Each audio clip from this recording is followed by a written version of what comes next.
selamat siang ya mungkin. Nanti tergantung penonton di rumah mau nontonnya pagi, siang atau malam. Iya. Jadi kami di sini dari kelompok 4 untuk mata kuliah media pembelajaran akan menyajikan sebuah podcast yang hangat untuk teman-teman tonton dan pastinya ini sangat amat mengedukasi. Tapi sebelumnya teman-teman izinkan kami untuk memperkenalkan diri kami supaya kita semakin saling sayang. Kalau di sini kami udah cantik, udah prepare, nggak mungkin kami nggak memperkenalkan diri. Baik, mulai dari saya dulu. Nama saya itu Tiffany Olivia Nenggolan dengan NIM 3243 13 10 13 dan rekan saya yang di sebelah kiri ini dengan nama.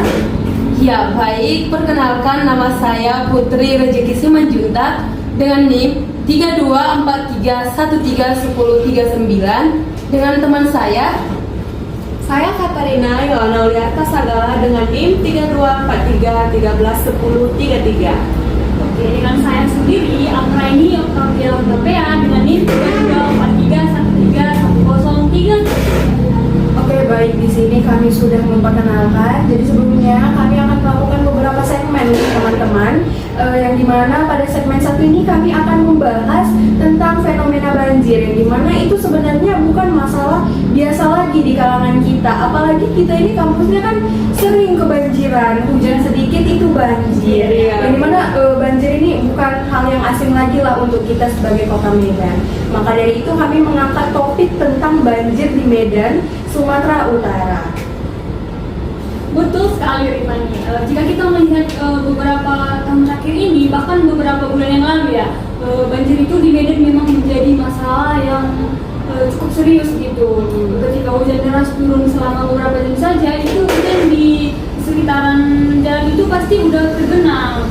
Banyak jalan utama di kota itu langsung tergenang. Hal ini tentu sangat mengganggu aktivitas masyarakat. Benar sekali Kak Angga ini, apalagi bahkan tidak hanya jalanan saja yang tergenang, tetapi juga pemukiman warga. Jadi banyak warga yang rumahnya berada di sekitaran bantaran sungai harus menghadapi banjir setiap tahun. Kondisi ini tentu sangat memprihatinkan karena dapat merusak rumah dan barang-barang mereka. Ya benar sekali ya teman-teman. Berdasarkan laporan terbaru, banjir besar di Medan pada awal tahun 2026 menyebabkan ribuan rumah warga terendam air dengan ketinggian itu sekitar 30 sampai 100 cm ya teman-teman di beberapa wilayah kota. Bahkan teman-teman, banjir ini juga tersebut mempengaruhi lebih dari 3.300 rumah di 7 kecamatan Medan teman-teman. Itu sebenarnya angkanya udah skala yang besar nggak sih kalau udah sampai 3.300 rumah di 7 kecamatan yang hampir terendam. Artinya ini kan banjir itu bukan hanya masalah kecil lagi sebenarnya buat kita, tapi di beberapa titik itu juga udah menjadi masalah yang cukup luas dan cukup besar teman-teman. Oh iya betul. Selain merendam rumah warga, banjir ini juga menyebabkan banyak kendaraan yang mogok di jalanan gitu. Jangankan mengganggu aktivitas ekonomi, kita juga sebagai mahasiswa itu aktivitas kita di kampus itu terganggu seperti beberapa bulan yang lalu kan kita daring gitu, itu kan sudah sangat mengganggu aktivitas kita sebagai mahasiswa sih. Tapi nggak salah sih, karena kalau melihat dari letak geografisnya, kota Medan kita ini memang memiliki potensi banjir yang cukup tinggi. Karena kota ini dilalui oleh beberapa sungai besar dan juga berada di wilayah dataran yang rendah. Iya teman-teman. Nah, tahu nggak teman-teman, salah satu penyebab utama banjir di kota Medan itu apa? Nah, salah satu penyebab banjir di kota Medan itu, yang pertama itu karena kota Medan ini dilewati oleh beberapa sungai besar seperti itu Sungai Deli dan juga Sungai Babura yang merupakan 2 sungai utama yang melintasi kota Medan ini teman-teman. Nah itulah tadi kalau misalnya udah hujan deras di daerah hulu apalagi kan, hulu ini kan dekat dengan wilayah pegunungan kan teman-teman. Iya benar sekali. Jadi di arah kalau misalnya udah hujan lah di Kabupaten Karo, itu air akan mengalir ke sungai-sungai yang tentu akan mengalir ke kota Medan sehingga meluap ke perkotaan atau juga di tiap kecamatan itu pasti akan ada air yang tergenang. Benar sekali. Mungkin hal ini membuat wilayah di sekitar sungai itu kan menjadi sangat rentan terhadap banjir apalagi di kota Medan ini, terutama jika airnya itu meningkat secara tiba-tiba. Makanya itu dalam podcast kita ini kami akan membahas secara lebih mendalam mengenai penyebab banjir di Kota Medan serta dampaknya bagi masyarakat dan upaya yang dapat dilakukan untuk mengurangi resiko banjir. Oke teman-teman, semoga dengan pembahasan kami ini semua kita bisa lebih memahami kondisi banjir di Kota Medan dan juga kita dapat meningkatkan kesadaran untuk menjaga lingkungan kita ini teman-teman. Sebelum kita mengakhiri segmen yang pertama ini, tadi kan kita udah sempat singgung itu, aku pertama tadi nyinggung di banjir di depan Universitas Negeri Medan. Iya, Menurut teman-teman itu meresahkan nggak sih? Meresahkan sekali, Sangat Kak. meresahkan. Aduh. Ya kan, kalau menurut Putri sebagai anak kos dan Angga ini juga di sini sebagai anak kos kan, melalui banjir di Unimed yang mungkin tingginya itu juga nggak hanya semata kaki, Lebih, itu seperti selutut, bahkan kok bisa kita bawa kendaraan terendam. Itu gimana sih menurut kalian, pandangan kalian teman-teman? Iya teman, kalau menurutku sendiri saya sebagai mahasiswa sangat bersalah. Kan saya juga pejalan kaki ke Unimed ini kan. Jadi ketika saya pergi ke Unimed dengan jalan kaki, ya pada akhirnya becet dan juga itulah jadi kotor lah teman-teman. Dan itu sangat juga mempengaruhi kita dalam berkuliah juga teman-teman. Jadi aktivitas di online kan semua kan.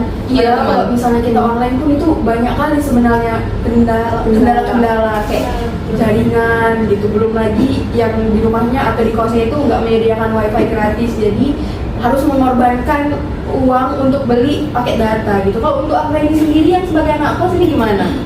Tentunya kalau menurut pengalaman saya gitu ya, itu jadi kayak masalah gitu. Jadi kayak ada dampak negatifnya.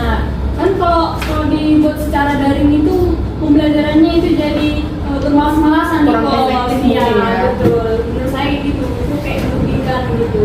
Di sini kan teman-teman ada 2 orang ini yang anak kos, terus ada juga yang PP yang Pulang pergi. banyak sekali daerah banjir yang kami lewati. Kita tanya dulu ya teman kita ini Katarina yang mungkin daerah sekitarnya itu banjirnya bahkan bisa sampai sedada atau juga lebih teman-teman. Itulah di Kampung Lalang, Kak, banjirnya melebihi sampai sedada. Gimana mau lewat? Makanya itulah kalau banjir, kalau udah hujan deras kan Kampung Lalang otomatis banjir, nggak bisa beraktivitas, nggak bisa lewat ke kampus, makanya didaringkan. Jadi sebenarnya semua terganggu kan sama Semua. banjir ini. Aktivitas semua terhambat. Oh, sebelum mengakhiri lagi nih teman-teman, apakah teman-teman pernah mengalami kebanjiran di rumah, di kos atau dimanapun itu? Kayaknya Kak Putri sama Kak Amira ini pernah jadi kosnya kemarin. Kalau Iya, di benar sekali. kalau di kos saya sih strategis, nggak Oh, sampai banjir. oke. Putri, Kak Putri. Kalau di tempatku sih teman-teman mungkin banjirnya sedikit tapi udah sampai ke kos gitu. Oh, masuk. Dan sampai tengah malam itu membersihkannya. Muras air lah ya. Benar sekali teman. Kalau di tempatku pribadi sebenarnya banjirnya itu luapannya karena apa sih, selokannya itu dangkal. Jadi banyak memang warga yang buang sampah di selokan sehingga ketika hujan turun tempat air itu tidak ada, makanya meluap ke jalan. Jadi sebenarnya banjir ini mengakibatkan banyak sekali dampak yang buruk buat kita, bisa kesehatan, ke ekonomi dan ke pendidikan khususnya kayak untuk kita yang tadi udah disinggung Kak Putri yang kuliah jadi daring yang itu pasti nggak bakal efektif sih teman-teman. Jadi mungkin untuk pengantar banjir dari kami ini cukup sekian dan terima kasih, dan nanti akan dilanjutkan untuk penyebab banjir di segmen kedua. Stay tune terus ya teman-teman. Bye.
masih semangat kan teman-teman? Masih dong. Coba dulu kita sapa penonton kita ini. Hai. Jadi teman-teman, kami di sini kedatangan narasumber yang cantik jelita. Dia ada di sebelah kiri saya ini.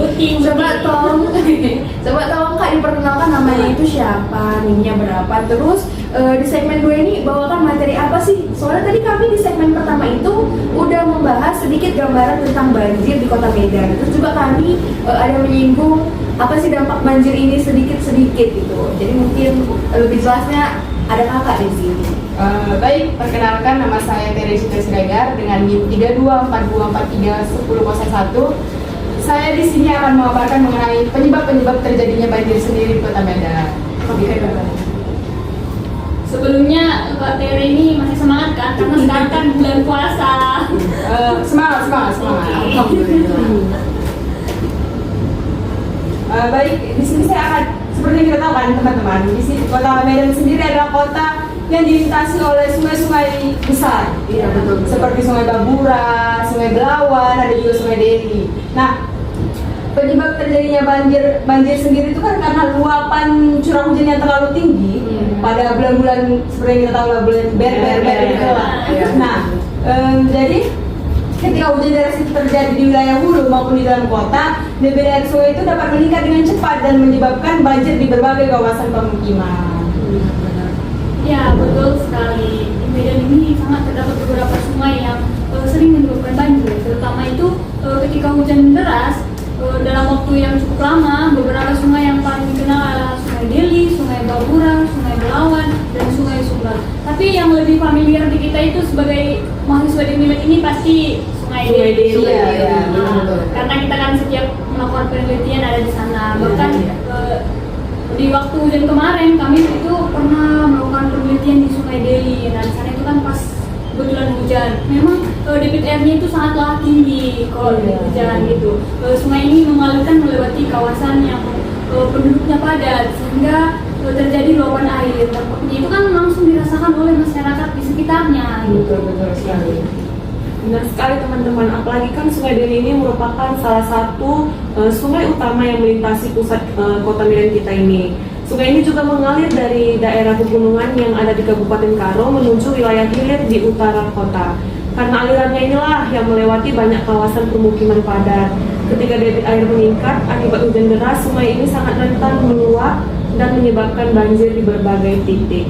Tapi kan juga teman-teman dalam beberapa kejadian besar banjir di Kota Medan ini sebenarnya itu ada 3 sungai utama yang meluapnya itu bersamaan. Itu ada Sungai Deli yang tadi udah nggak asing kita tahu. Iya. Terus juga ada tadi Sungai Babura dan ada Sungai Sumber.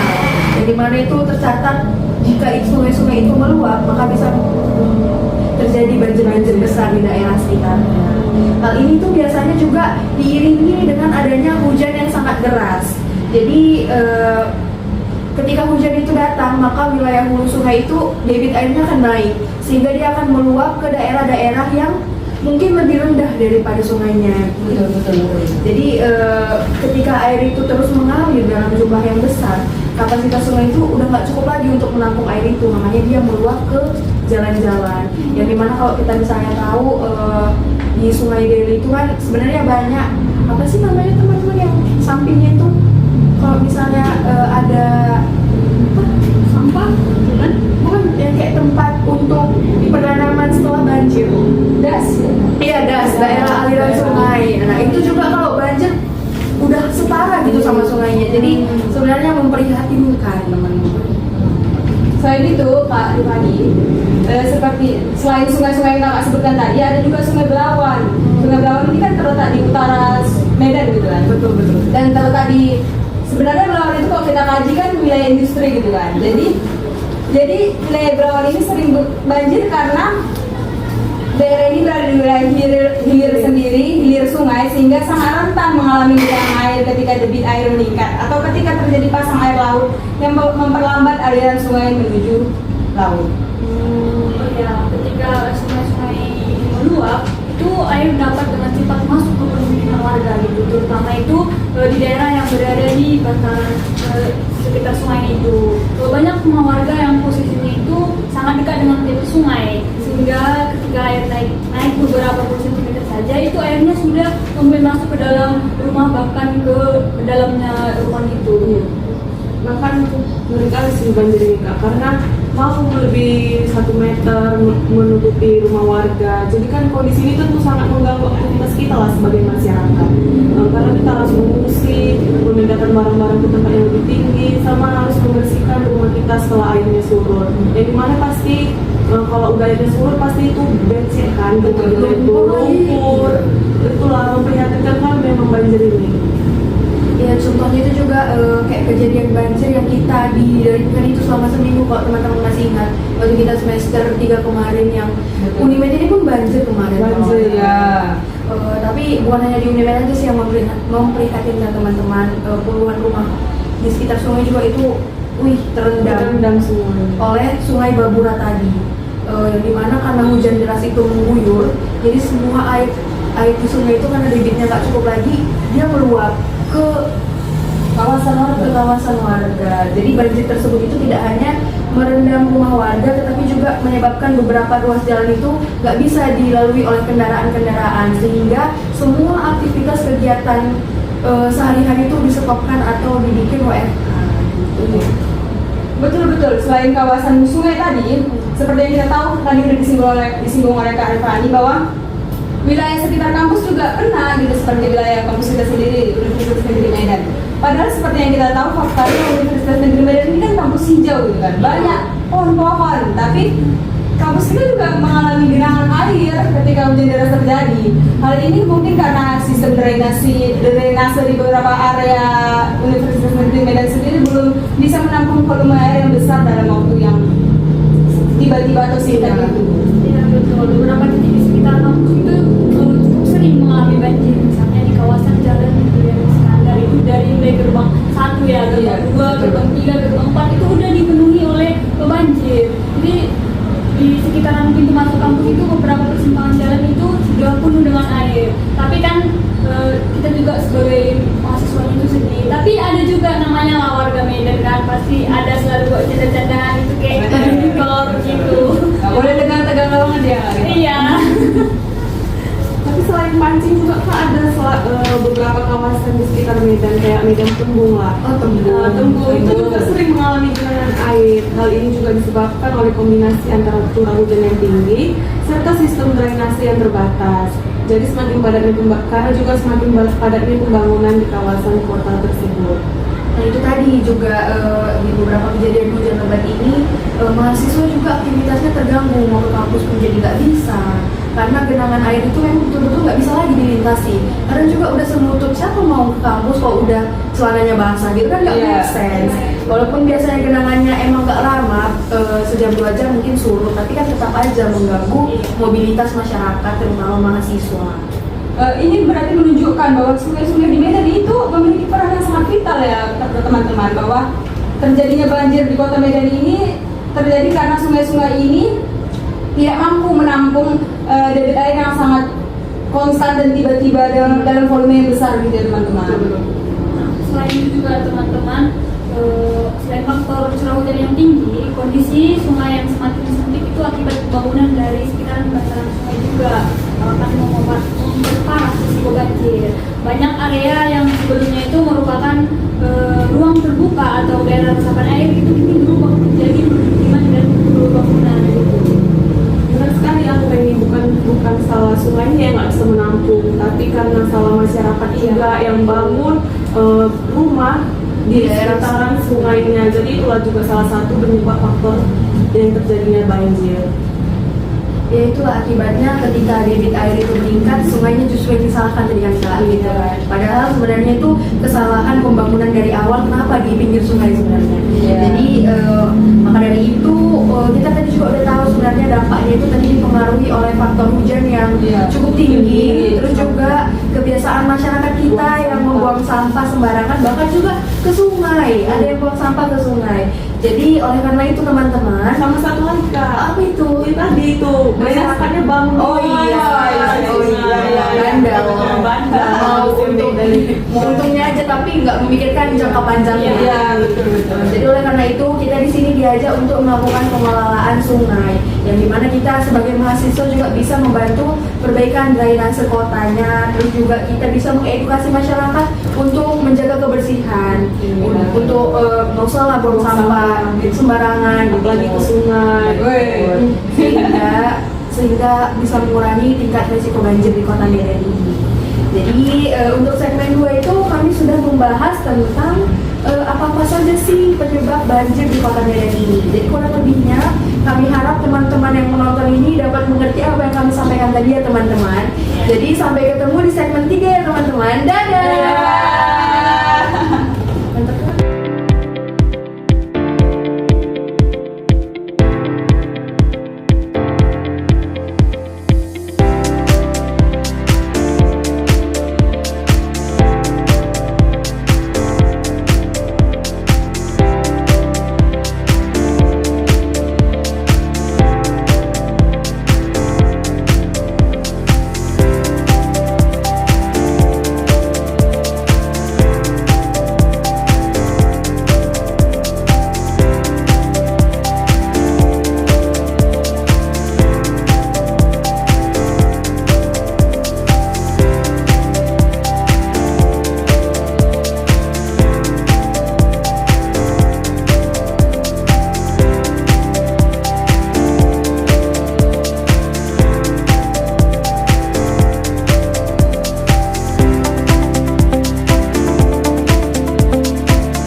Oke baik, kembali lagi kita di segmen 3 teman-teman. Masih semangat gak sih teman-teman? Semangat paling. Coba kita sapa lagi ya teman-teman kita yang di rumah ini. Hai. Dari Cita yang puasa aja semangat. Kita harus semangat, harus lebih semangat. Iya dong. Oke baik, di sini pada segmen 3 ini juga materinya nggak jauh beda, lebih mengasihkan justru karena kita makin detail membahas tentang penyebab banjir itu. Jadi teman-teman, selain sungai-sungai yang ada di kota Medan ini luas, sebenarnya masih ada beberapa faktor lain yang juga berperan besar dalam menyebabkan banjir. Faktor-faktor ini saling berkaitan satu sama lain, sehingga ketika terjadi hujan deras, resiko banjir bisa meningkat dengan cepat di berbagai wilayah perkotaan. Oke, tahu nggak teman-teman? Nggak pun ada Ya, jadi gini teman-teman, salah satu penyebab yang paling utama terjadinya banjir itu ya karena tingginya curah hujan. Nah, ketika tingginya curah hujan dalam beberapa peristiwa banjir di Medan ini, kan kita tahu kemarin kita pernah daring karena Banjir. Kalau hujan aja nggak ada. Nah, ya benar ya teman-teman, itu karena tingginya curah hujan, yang dimana hujan deras ini bisa berlangsung selama beberapa jam tanpa berhenti teman-teman. Nah, ketika hujan itu tanpa berhenti, nah kondisi ini membuat volume air yang turun ke permukaan tanah itu meningkat drastis teman-teman. Nah, yang dimana juga air hujan yang sangat banyak itu tersebut akhirnya mengalir ke parit, ke drainase, dan juga sungai secara bersamaan. Sehingga teman-teman, kapasitas aliran air itu menjadi tidak mampu menampung seluruh volume air yang tadi, kan itu semakin deras teman-teman. Selain itu, selain yang dipaparkan Kak Putri tadi, sebenarnya perubahan iklim itu yang sangat mempengaruhi intensitas air hujan itu sendiri Kak Putri. Nah, dalam beberapa tahun terakhir seperti yang kita tahu, hujan itu turun seringkali memiliki intensitas yang lebih tinggi dibandingkan sebelumnya. Akibatnya, hujan turun dalam waktu yang singkat dapat menghasilkan volume air yang sangat besar dan meningkatkan potensi banjir di wilayah perkotaan Medan. Nah itu tadi selain faktor yang dijelaskan pada Rina, Putri dan dari kita, ada juga ini faktor yang nggak kalah penting, yaitu sistem drainase kotanya, yang dimana itu masih banyak di beberapa daerah atau khususnya di dimana ya aku bilang di daerah kecamatan lah yang jalannya lebar tapi paritnya itu sempit, dangkal, jadi nggak sesuai, nggak balance, jadi nggak menampung air hujan. Jadi kayak kalau paritnya itu dangkal, airnya itu mau dibuat kemana gitu kalau hujan? Iya, Kan benar jadi sekali. pertanyaan juga. Dan itu juga sebenarnya ada juga faktor kesadaran masyarakatnya itu juga teman-teman. Nah di beberapa kawasan juga saluran air yang ada itu juga masih berukuran kecil yang kayak saya bilang tadi kan. Terus kurang terawat lagi, dimana di situ bukannya untuk sebagai sistem aliran drainase, malah untuk tempat bakar sampah. Iya, benar sekali, Kan teman. lucu kan? Betul. Jadi ketika hujan turun dengan intensitas yang tinggi tadi kayak Tere bilang, itu air akan meluap sehingga jalan juga ikut banjir. Terus nanti mau udah selesai banjir kan pasti berlumpur-lumpur kan, bakal jelek lagi tuh jalannya. Tapi kan teman-teman, saya berpikir itu sistem drainase yang nggak bagus itu cuma ada di Jawa. Ternyata di kota Medan ini sudah udah mulai ya. Iya, benar sekali. Apalagi di Universitas Negeri Medan kita ini juga drainasenya nggak bagus soalnya di kita ini. Kalau hujan deras turun dikit aja langsung banjir. Oke, itu juga kan kita di sini kebanyakan anak kos juga kan. Iya. Jadi nggak asing lagi kalau Jalan William Iskandar itu.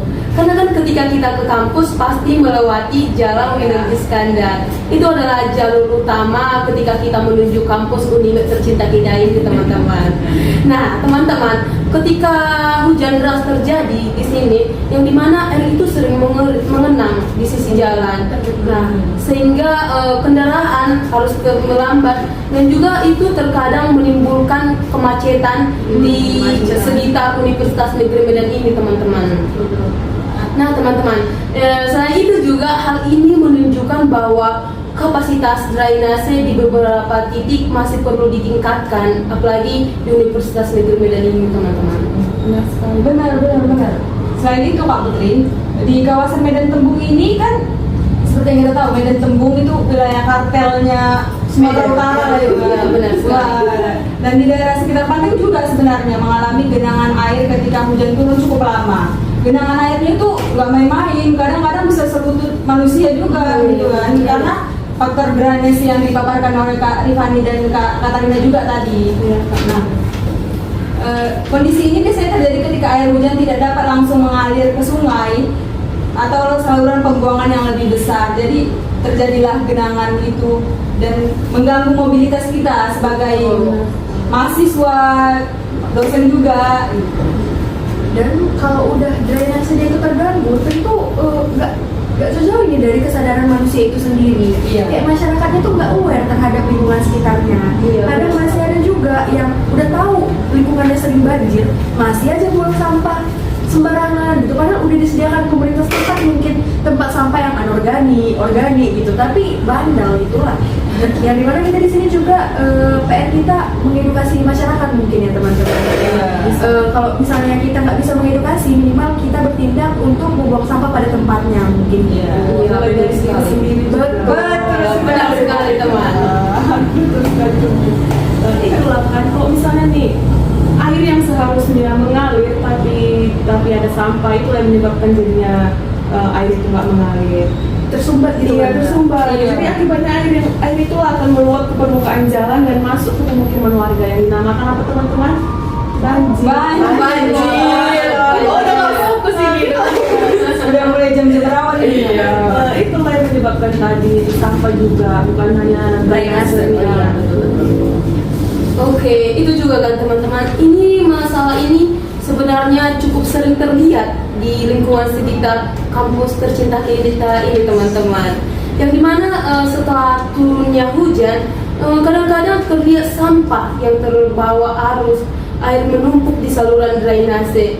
Jika sampah tersebut tidak segera dibersihkan, nah kondisi itu akan dapat memperparah genangan air di sekitar jalan, teman-teman.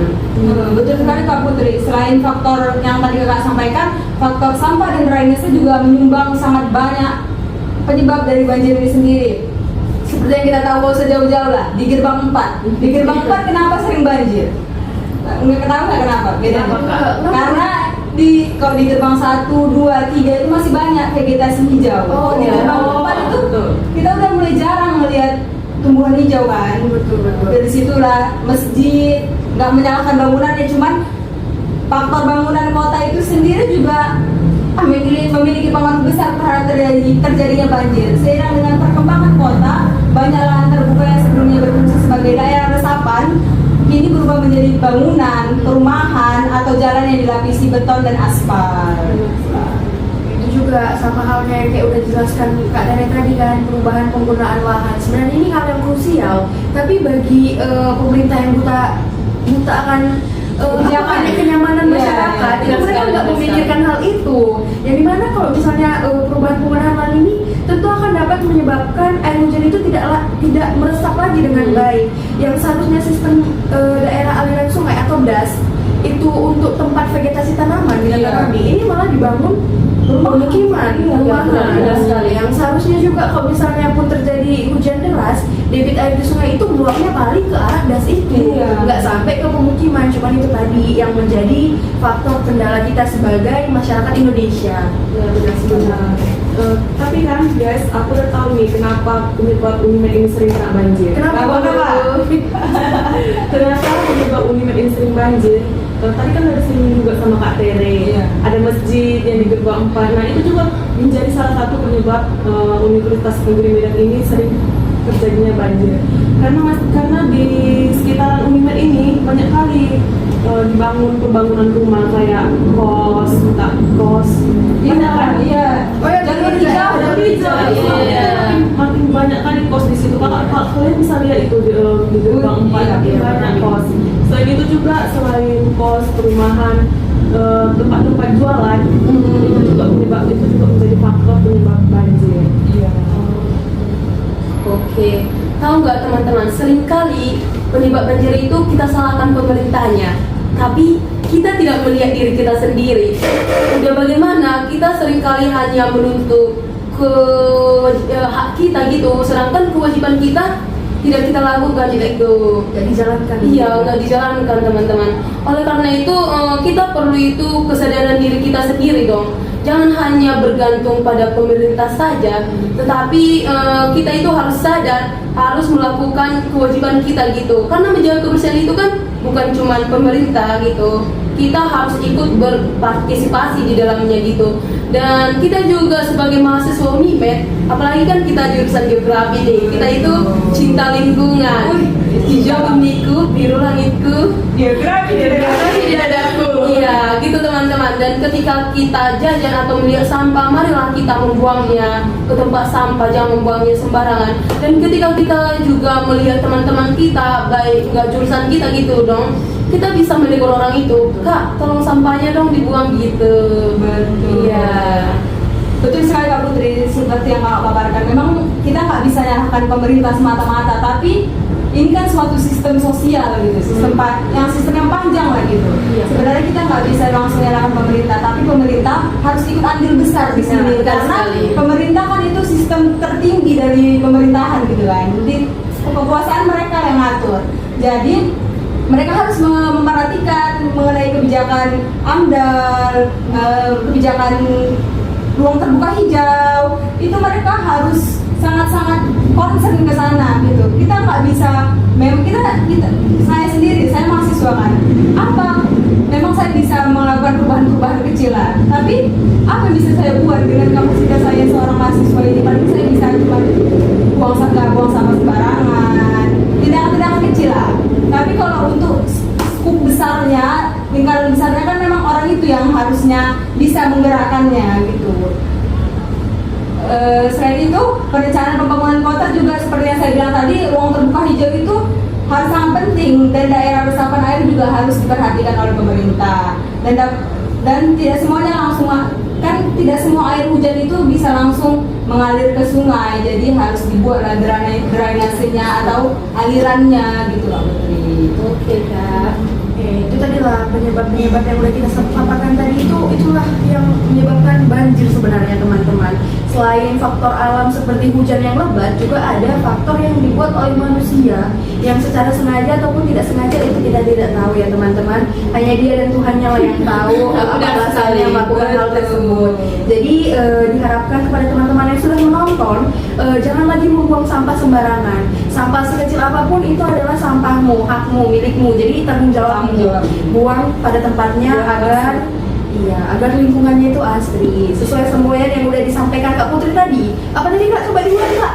Hijau bumiku, biru langitku, geografi di dadaku. Maka dari itu kita sebagai warga Kota Medan, tapi sebentar, kita cinta Medan kan? Kakak aja lah. Agak cinta lah Kak. Medan ini kan kota kita. Iya, benar sekali. Medan ini kan ibu kota Sumatera Utara, Iya. jadi harus kita jagalah citranya. Janganlah Medan ini jangan nanti orang luar datang ke Medan, ih kota sering banjir. Iya, Enak dengarnya kan. Kota banyak sampah lagi. Iya, betul. Jadi memang kita sebagai mahasiswa inilah kita calon masa depan bangsa. Harus bisa menjaga lingkungan kita. Kalau misalnya kita yang kayak dibilang tadi Cita tadi, kalau nggak bisa kita rangkup semua orang dari diri kita dan teman-teman sekitar kita ajak untuk menjaga lingkungan. Jadi teman-teman, berakhir sudah segmen 3 pada hari ini. Semoga penyampaian kami tentang penyebab banjir, mulai dari faktor alamnya yaitu curah hujan yang tinggi, terus juga tadi ada drainase kota yang tidak diolah dengan baik, dan pembangunan yang seharusnya tidak dibangun pada tempatnya. Semoga itu bisa bermanfaat untuk teman-teman, dan mari kita lanjutkan di segmen keempat. Dadah!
Kembali lagi dengan kami semua di segmen 4.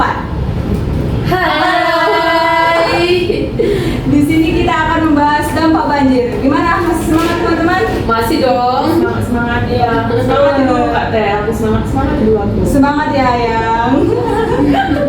Masa yang puasa aja semangat? Iya. Puasa nggak Semangat karena aku ada ini. Nanti disulangi lah di sini. Oke. Nah, di sini kita akan membahas dampak banjir teman-teman. Mungkin Oke, tadi kan teman-teman kita telah membahas tentang apa tadi penyebab banjir ya. Iya, penyebab. Sekarang kita bahas dampaknya. Iya, ketika kita belajar penyebab ya, kita tentunya dong membahas tentang dampak dari banjir tersebut. akibat. Oke teman-teman, pada bagian ini kita akan membahas mengenai dampak apa sih yang ditimbulkan banjir bagi kita semua. Nah, tentunya ada dong dampaknya. Nah, banjir ini sendiri tidak hanya menyebabkan genangan air semata teman-teman, melainkan tetapi juga banjir tersebut dapat menimbulkan kerugian yang cukup besar baik bagi aku, kamu, dan kita semua. Betul sekali teman. Betul sekali Kak Putri. Salah satu namanya juga dampak ya. Dampak itu bisa positif, memang bisa negatif. Iya, Tapi benar. kok banjir ini kita tinjau pasti negatif lah. Pasti menimbulkan kerusakan dia. Iya, Terutama pada rumah warga. Ketika air banjir itu masuk ke dalam rumah warga, itu kan banyak bagian rumah warga yang menjadi lapuk, yang kemudian rusak seperti lantai, dinding, hingga peralatan listrik. Apalagi jika ketinggian air cukup tinggi dan berlangsung dalam waktu yang sangat lama, pasti akan menyebabkan kerusakan yang masif lah di wilayah pemukiman ini. Iya benar Kak Tere. Iya, betul sekali buat TV. Nah, selain kerusakan pada bangunan rumah itu banyak perabotan rumah tangga juga itu rusak. Iya, Itu karena betul. terendam air. Betul. Misalnya itu seperti lemari, kasur, sofa, peralatan elektronik, hingga dokumen penting milik keluarga. Barang-barang tersebut itu seringkali tidak bisa digunakan lagi kembali itu karena terkena banjir sehingga menyebabkan kerusakan dari masyarakat. Iya. Bukan hanya barang-barang saja ya, pasti dari kita lihat juga ada hewan-hewan yang Iya, yang nggak hanya manusia Iya, yang iya, benar sekali. Ya, seperti kucing gitu, mereka juga ikut merasakan cukup sedih untuk Dampaknya. yang terjadi sekarang ini. Tapi kan Kak, kalau menurut pandangan saya, dampak dari banjir ini bukan hanya ke fisik, tapi juga bagi kesehatan masyarakat. Kalau misalnya nih banjir, lama lah rumah kita itu tergenang, otomatis kan kesehatan Iya. kesehatan sekitar itu nggak terjaga lagi. Banyak genangan, banyak nyamuk, banyak. Wow. Iya, benar sekali. Apalagi kalau bisa memakan banyak korban kayak di Aceh Tamiang. Betul. Ya, itu. Dilangkat juga ya. Dilangkat Banyak. juga Kak. Iya, banyak itu yang terdampak di Langkat.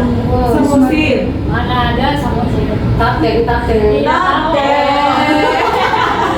Maaf lah ya, maaf. Oke teman-teman, tahu nggak air banjir atau hujan itu biasanya bercampur dengan apa? Nggak tahu Kak. Tinja. Apa itu Put? Enggak. Jadi air banjir ini biasanya bercampur dengan berbagai kotoran. Iya, gitu. gasnya. Tinja. Itu kotoran. Oh iya ya, aku kurang apa gitu. Oke, nah teman-teman, banjir itu biasanya air banjir tersebut biasanya bercampur dengan kotoran seperti sampah, lumpur, bahkan limbah dari saluran pembuangan. Nah, masih nggak teman-teman waktu kecil kita ada banjir kita berenang gitu? Iya. Oh iya Kak, betul ya. Sapu ya. Ya kita kan dimarahi mama kita gitu, dipanggil ya karena dalam air tersebut udah tercampur semuanya gitu, nggak higienis lagi dan itu menjadi sumber penyakit teman-teman, dan juga itu sering lah ketika banjir masyarakat jadi terpapar sakit gitu teman-teman. Tapi dimarahin karena sayang ya. Iya, karena sayang dong. Iya, karena sayang dong teman. Tapi kan kita anak-anak pasti maunya happy-happynya aja. Iya. Berenang gratis gitu kan. Nggak tahu yang di berenang itu air apa gitu. Iya, karena kan kalau anak-anak itu belum tahu lah kayak apa dampaknya Iya. kan gitu. Seperti yang Kak Putri bilang, akibatnya itu kan bisa macam-macam lah kan akibatnya yang Iya, bisa betul. terkena. Berbagai akibatnya itu salah satunya bisa menimbulkan penyakit mulai dari malaria gara-gara genangan air itu tadi, gara-gara nyamuk bercampur dengan tinja, bisa menyebabkan terpapar lah semua makanan-makanan warga-warga itu juga bisa tercampur gitu, udaranya pun nggak bagus lagi. Iya betul Kak. Akibatnya bisa menyebabkan penyakit diare, penyakit kulit hingga demam. Selain itu, genangan air yang tadi itu juga tidak gampang surut kayak di Aceh Tamiang kan. Iya. Ada beberapa yang belum surut kan, masih tergenang lumpur. Memang Iya. lumpur, Iya, tapi kan benar. udah masih tergenang air juga. Jadi berkembanglah di situ nyamuk yang dapat membawa penyakit bagi warga-warga di sana. Kasihan sekali. Tapi teman-teman, selain masalah kesehatan, banjir ini juga memberikan dampak pada aktivitas ekonomi masyarakat. Ketika banjir terjadi, banyak kegiatan ekonomi yang terhenti karena kondisi lingkungan itu yang tidak memungkinkan untuk beraktivitas secara normal. Contohnya itu seperti di sekitar Mancing ini lah, kan banyak tukang angkot gitu. Iya, betul. Nah, kalau banjir kan mereka kan nggak bisa gitu untuk mencari. Iya, bermobilitas lagi. Iya, mereka nggak bisa mencari itu nafkahnya. Nafkah. Ya, seperti itu. Apa satu contoh lagi boleh nggak Kak? Boleh dong Kak. Boleh. Kita ngomongin ini aja lah ya kan, Iya. kayak pedagang di gerbang 1. Iya. Di gerbang 1 kan juga banjir. Memang nggak dalam gerbang 4, tapi kan juga banjir. Jadi pedagang-pedagang yang di gerbang 1 itu kan otomatis tutup lah kan, berapa hari nggak jualan. Itulah pendapatan mereka dari mana coba kalau nggak dari berjualan itu. Iya benar Kak. Nah selain itu kan, Kak, banjir juga dapat mengganggu aktivitas transportasi gitu. Yang dimana kan jalan-jalan yang tergenang air itu membuat kendaraan itu sulit melintasi, sehingga mobilitas masyarakat menjadi terhambat dong. Dan benar juga yang dibilang teman kita Kak Katarina, yang dimana kan tadi itu menjadi dampaknya tentang ekonomi kan. Nah ketika banjir dan terus macet gitu kan, itu menyebabkan ya banyak dong yang tukang grab gitu yang teman-teman, beberapa kasus kemacetan bahkan dapat terjadi ya karena kendaraan harus berjalan lebih pelan atau mencari jalur alternatif. Tikus yang Kak Putri. Iya Kak, benar sekali. Nah, terutama juga bagi kita sebenarnya, bagi yang menuntut ilmu lah, bagi mahasiswa, bagi pelajar, anak SMP, anak SMA, anak SD juga pasti juga menjadi hari-hari tidak efektif lah bagi mereka, bagi kita juga. Karena kalau udah banjir, siapa sih yang nggak terganggu teman-teman? Kalau udah banjir kan semua jadi terhambat rasanya, bermobilitas pun susah. Kita keluar pun angkot tidak bisa beroperasi dengan lancar gitu kan, tergenang oleh air jalannya. Jadi sebenarnya banjir ini sangat banyak dampaknya buat kita, dampak negatifnya teman-teman. Jadi kalau udah banjir itu kalau banjir itu harusnya kita mengkoreksi diri lah, mengkaji diri kita apa kontribusi kita ke banjir dan apakah kita udah menjadi warga negara yang baik dalam membuang sampah, dalam menanam tanaman hijau, atau dalam membaguskan drainase yang ada di dekat pemukiman kita sendiri. Ya, tidak hanya itu, banjir juga dapat menyebabkan kerusakan pada fasilitas umum seperti jalan, jembatan, dan saluran drainase. Jika kerusakan tersebut cukup parah itu, maka pemerintah perlu melakukan perbaikan yang tentunya membutuhkan waktu dan biaya yang sedikit. Tadi kan di segmen berapa ya? Segmen 4 ya, yang bahas Segmen 3. Ini segmen 4. Di segmen 3 itu kan tadi ada teman-teman membahas itu dimulai dari diri kita sendiri. Iya, kalau nggak kita siapa lagi? Betul. Tapi menurut saya juga itu pemerintah harus lebih optimal lagi untuk membangun jalan yang bagus, yang bagus itu, karena nantinya kan pun kalau rusak itu pasti mengeluarkan biaya lagi gitu. Cuma beberapa dampak yang kita bahas kan, kita juga dapat melihat bahwa banjir itu bukan hanya sekedar masalah genangan air, tetapi juga memiliki pengaruh yang luas terhadap kehidupan masyarakat, baik dari segi kesehatan, ekonomi, maupun aktivitas kita yang kita lakukan sehari-hari. Iya benar teman-teman, kita kan tadi telah membahas, oleh karena itu dari berbagai dampak yang sudah kita bahas tadi, kita bisa memahami bahwa banjir bukan hanya persoalan air yang meluap. Bahasanya banjir ini seharusnya berkaitan dengan banyak hal, mulai dari kondisi manusia dalam menjaga kebersihan lingkungan. Misalnya ketika tadi saluran drainase tersumbat oleh sampah atau daerah resapan air semakin berkurang karena pembangunan, maka risiko banjir akan semakin besar. Oleh karena itu, upaya untuk mengurangi risiko banjir tadi sangat penting kita lakukan teman-teman, yang dimana tidak hanya oleh pemerintah saja melalui pembangunan dan perbaikan sistem drainase, dan juga ini sangat berkaitan dengan kita gitu sebagai masyarakat. Kita seperti yang dijelaskan oleh teman-teman tadi, kita bisa membuang sampah dengan baik gitu. Dengan tadi kesadaran kita itu juga tidak hanya membuang sampah sembarangan, kita juga dapat menjaga kebersihan lingkungan dan ikut serta dalam kegiatan pelestarian lingkungan dalam skala besar gitu teman. Betul sekali Kak Putri. Jadi bisa kita simpulkan sebenarnya teman-teman bahwa dampak-dampak dari banjir ini kan sebenarnya merugikan kita sendiri sebagai manusia. Jadi bagaimana manusia itu membawa dirinya menuju kehidupan yang lebih baik lah teman-teman. Jadi sebenarnya kan ini semua adalah sistem sosial gitu kan. Jadi kalau sistem satunya rusak, misalnya pemerintahnya rusak atau manusianya rusaknya, pasti tidak akan berjalan lancar udah sistem ini. Iya betul Kak. Mungkin sekianlah dari segmen dampak ini. Kita lanjut ke segmen 5 ya nanti teman-teman. Bye-bye.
di sini di segmen 5 tentunya teman-teman. Masih semangat kan kakak-kakak semuanya? Masih dong. Coba kita sapa lagi penontonnya. Hai. Oke baik, tadi aku ada dengar sedikit pembahasan di segmen 4 itu tentang dampak ya kalau nggak salah. Iya, dampak banjir. Ada juga dampak ke masyarakat, ke mahasiswa dan ke masyarakat lainnya. Iya dong, Kak. Jadi di sini setelah tadi dari awal kami sudah memaparkan mulai dari gambaran umum tentang banjir, terus faktor penyebabnya, dampak, dan masuklah kita di solusi dan penutup nantinya teman-teman. Mungkin siapa lah yang pembicara pertama di sini? Mungkin saya bisa. Tadi kan setelah sebelumnya kita membahas berbagai banjir serta dampaknya bagi masyarakat, pada bagian terakhir ini kita akan membicarakan beberapa solusi yang dapat dilakukan untuk kita untuk mengurangi risiko banjir di Kota Medan ini. Penanganan banjir ini tentunya membutuhkan kerjasama dari berbagai pihak, baik pemerintah maupun masyarakat. Oke teman-teman, masuklah kita ke salah satu langkah. Tahu nggak teman-teman, dari langkah kecil itu bisa berdampak besar loh. Iya, betul. Oke, jadi kita harus mengerjakan dari yang terkecil dulu baru yang terbesar. Untuk itu yang dapat kita lakukan, apalagi kita sebagai mahasiswa, tapi ini untuk semuanya sih bisa, yaitu kita dapat memperbaiki dan meningkatkan kualitas sistem drainase kota. Tahu nggak teman-teman itu? Oke, yang dimana saluran air yang baik dan terawat ini akan membantu mengalirkan air hujan dengan lebih cepat sehingga tidak menumpuk di berbagai permukaan jalan atau di kawasan permukiman. Dan dimana yang dimana juga perbaikan drainase ini juga perlu dilakukan secara rutin, jangan cuma sekali gitu dong kan? Konsisten berarti. Iya benar Kak. Pani, benar sekali. Kita itu harus melakukannya secara rutin agar ketika kita melakukannya secara terus-menerus itu tidak akan tersumbat oleh lumpur maupun sampah tadi. Betul Kak Putri. Selain yang Kak Putri paparkan tadi, tahu nggak kalau selain itu ada solusi yang bisa kita lakukan yaitu normalisasi sungai. Tahu nggak teman-teman sekalian? Contohnya kayak mana ya? Kemana itu Nah, Kak? normalisasi sungai ini sendiri merupakan kegiatan memperlebar atau memperdalam sungai itu sendiri agar kalau hujan atau curah hujan di Kota Medan ini lagi masif gitu kan, jadi kalau banyak volume debit airnya itu, jadi sungai itu bisa menampung airnya itu dengan lebih banyak gitu. Jadi sungai itu bisa mengalirkan dari hilir ke hulu. Dari hulu ke hilir. Astaga, maaf guys, puasa. Oke baik, tapi selain itu ada juga upaya yang lain Kak.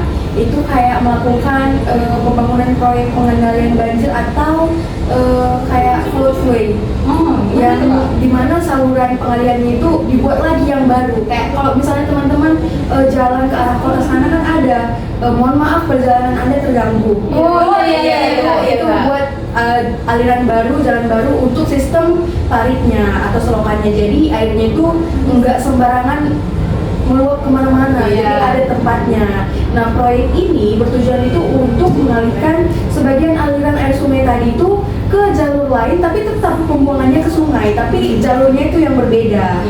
Itu jadi prosesnya pun tetapnya ujung-ujungnya ke sungai. Itu teman-teman. Namun upaya pemerintah saja itu tidak cukup. Selain proyek pengendalian banjir, pemerintah juga itu perlu memperhatikan perencanaan tata ruang kota. Benar sekali.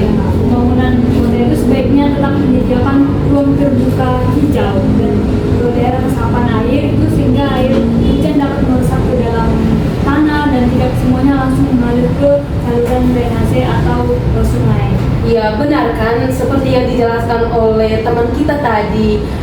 Namun demikian teman-teman, ada juga upaya dari pemerintah. Dan upaya pemerintah saja itu tidak cukup teman-teman untuk mengatasi masalah banjir itu secara menyeluruh. Di sini juga diperlukan peran dari kita, peran dari masyarakat juga sangat penting dalam menjaga lingkungan kita agar tetap bersih dan tidak memperparah kondisi banjir yang ada. Untuk itu teman-teman, baik pemerintah maupun kita, marilah kita sama-sama membersihkan lingkungan kita teman-teman. Betul banget Kak Putri. Kak Putri, kontribusi yang bisa kita lakukan itu salah satunya mungkin dengan membuang sampah kita sendiri dengan di tempatnya lah gitu Ya kan. benar Kak Tere. Nah, jangan tidak membuang sampah sembarangan, terutama ke parit, ke sungai maupun saluran drainase. Sampah yang menumpuk di saluran air dapat menghambat aliran air dan menjadi penyebab utama terjadinya genangan ketika air hujan turun. Juga selain itu masyarakat juga bisa mengantisipasi kayak aku ada dengar ini program Imahagi sama HMJ yang mau geoclean. Oh iya. Itu satu contoh baik kan untuk masyarakat. Iya, Kita benar sekali, membersihkan lingkungan sekitar sungai juga itu kan. Iya, Iya betul, Sungai Deli lagi yang alirannya panjangnya luar biasa. Nah kayak hal sekecil itu aja bisa loh memperbaiki ekosistem lingkungan menjadi lebih baik lagi. Jadi kalaupun nanti hujan deras nggak masalah, kan ada tempat penampungannya. Iya, bukan benar hanya sekali, sampah Kak. semua. Jadi kayak gitu mungkin. Kesadaran masyarakat untuk menjaga lingkungan ini sebenarnya kunci yang paling utama dalam mengurangi masalah banjir. Jadi dikatakan sebagai kunci itu karena dari kita untuk kita oleh kita sebenarnya. Nah, seperti di kota-kota besar termasuk di Medan ini, jika masyarakat dan pemerintah itu dapat bekerjasama dengan baik, itu akan berbagai upaya pengendalian banjir itu akan lebih efektif dan lebih baik lagi ke depannya. Iya, betul teman-teman. Dan juga dengan adanya berbagai langkah pencegahan dan penanganan yang dilakukan itu secara bersama-sama, itu diharapkan kejadian banjir di kota Medan kita ini dapat dikurangi dan di masa yang akan datang itu enggak sekali-sekali sih teman-teman, itu menjadi jaranglah terjadi gitu teman-teman. Nah, kita kan sudah memaparkan dari penyebab, dampak, solusi juga udah kita paparkan barusan. Iya, teman. Semoga pembahasan yang kita lakukan di sini itu dapat memberikan manfaat bagi kalayak ramai serta informasi yang kita berikan di sini bisa menambah wawasan bagi para pendengar mengenai masalah banjir dan bagaimana cara mengatasinya. Baik, sebelum ditutup, aku mau nanya dulu sama kakak ini. Boleh. Kan biar enjoy aja kita kan sebelum ditutup. Iya. Menurut siapa dulu ini ya? Menurut Kak Terla dari pembahasan kita tadi, kalau misalnya di dunia nyata itu Kak ada orang yang di depan mata Kakak langsung itu melakukan kayak misalnya buang sampah itu masih di sungai. Apa tindakan yang Kakak lakukan sebagai seorang mahasiswa yang dimana kita tadi kan harusnya mengedukasi kan? Jadi apa tindakan Kakak? Yang pertama tentunya melarang ya, tapi kan kita tahu lah bagaimana masyarakat gitu kan, awak melarang awak pula yang kena sontar ya. Benar sekali, Kak. Jadi ya pastinya melarang lah, karena tentunya kita melarang membuang sampah sembarangan, tapi tentunya juga diperlukan penyuluhan oleh lembaga-lembaga yang memang Resmi. iya yang bisa menyalurkan informasi ya. Kalau itu tadi kan tentang orang yang membuang sampah sembarangan. Mungkin kalau untuk Putri itu yang bagaimana menurut pandangan Kakak? Kalau lah misalnya ada orang yang orang Putri itu kita bilangnya yang kalau dia membangun suatu proyek itu kan butuh dana yang besar kan? Iya, benar, Jadi benar. tapi dia bangunnya itu di daerah sekitar sungai yang tentunya mengganggu sistem drainase sungai. Itu gimana menurut Kakak kalau ada yang membangun perumahan di sekitar sungai? Oke, kalau menurut saya kan Kak, yang dimana ketika pembangunan rumah di pinggir sungai, apalagi kan rumah yang besar atau bisa dikatakan mewah gitu kan, sebenarnya itu merupakan hal yang cukup sudah masalah besar gitu, yang dimana sungai seharusnya memiliki sempadan atau ruang bebas yang berfungsi sebagai daerah resapan air dan jalur aliran alami. Ketika daerah tersebut justru dibangun rumah, maka fungsi alami sungai tersebut bisa terganggu. Iya, nah hal ini sering menimbulkan pertanyaan, mengapa orang yang memiliki kemampuan ekonomi tinggi justru memilih membangun rumah di wilayah yang seharusnya dilindungi? Bukankah mereka juga memiliki akses terhadap informasi mengenai risiko banjir dan kerusakan lingkungan? Nah, selain meningkatkan risiko banjir, pembangunan di tepi sungai juga dapat mempersempit aliran air dan memperburuk kondisi lingkungan, Kak. Yang dimana dalam jangka panjangnya bukan hanya masyarakat sekitar yang dirugikan, tetapi juga pemilik rumah itu sendiri, Kak. Yang dimana karena itu menurut saya pembangunan di sekitar sungai seharusnya lebih diatur dengan ketat agar fungsi sungai sebagai bagian dari ekosistem tetap terjaga. Iya, itu pada akhirnya salah sih Kak. Walaupun orang kaya dibangun rumah pinggir sungai gitu. Kayak dia nggak memikirkan jangka panjang gitu. Iya, Tapi ya, benar selain Kak. orang kaya, orang yang kurang juga Oh iya, ya ada Kak. Ada ya. yang bangun-bangun di sekitar Sungai Deli ya Kak. di wilayah Islam itu kan banyak orang-orang yang apa di samping rel juga kan. Ya mungkin kan orang itu kurang edukasi jadi Iya, maunya dibuat pemerintah aturan yang ketat gitu Kak udah dibuat. Atau mungkin pemerintah juga bisa menyediakan lahan yang pas lah untuk Iya, pembangunan iya, ini benar. kan. Jadi itu menurut Kak Putri kurang efektif mungkin kan? Iya iya Kak benar sekali. Oke, jadi ini aku mau lemparkan pertanyaan selanjutnya untuk Kak Anggra ini. Jadi kalau menurut kakak efektif nggak kalau misalnya ada masyarakat yang ingin melakukan penanaman vegetasi hijau di sekitaran sungai? Oh, menurut saya itu sangat efektif karena vegetasi hijau ini kan itu kan seperti pohon, rumput dan semak-semak di sungai itu sangat penting karena punya banyak fungsi menjaga kondisi sungai dan lingkungan di sekitarnya. Itu contohnya seperti menahan tanah agar tidak mudah longsor. Akar tanaman itu nanti kan tumbuh di tepi sungai itu berfungsi sebagai pengikat tanah. Akar-akar itu akan menahan tanah supaya tidak mudah runtuh ke sungai itu. Yang kedua itu pastinya mengurangi banjir. Vegetasi itu membantu menyerap air hujan ke dalam tanah.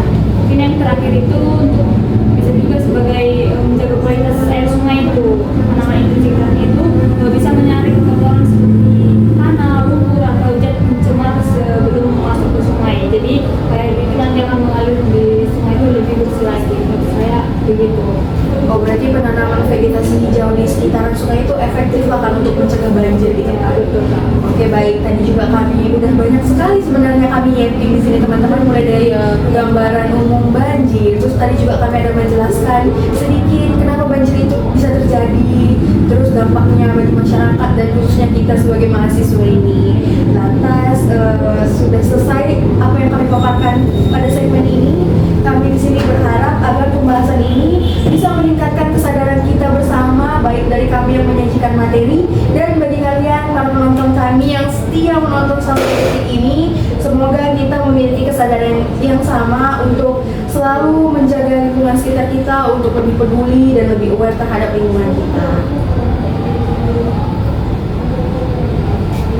Oke Kak, semoga informasi yang kami sampaikan tadi itu dapat memberikan manfaat dan menambah wawasan bagi kita semua. Kami juga berharap yang di sini dapat memotivasi kakak dan teman-teman yang menontonnya agar lebih peduli terhadap lingkungan serta bersama-sama berperan dalam upaya mengurangi risiko banjir demi lingkungan yang lebih baik tadi. Begitulah mungkin guys paparan kami mengenai banjir ini. Sampai jumpa di episode podcast kami selanjutnya dengan bahasan-bahasan yang gak kalah menarik. Jadi tetap jaga lingkungan sekitar kita ya, terus pedulikan juga, sampai itu kewajibanmu, hakmu dan tanggung jawabmu. Jadi mungkin kita bisa ulang slogan geografi ya teman-teman. Ya, bisa-bisa dong, Kak. Oke,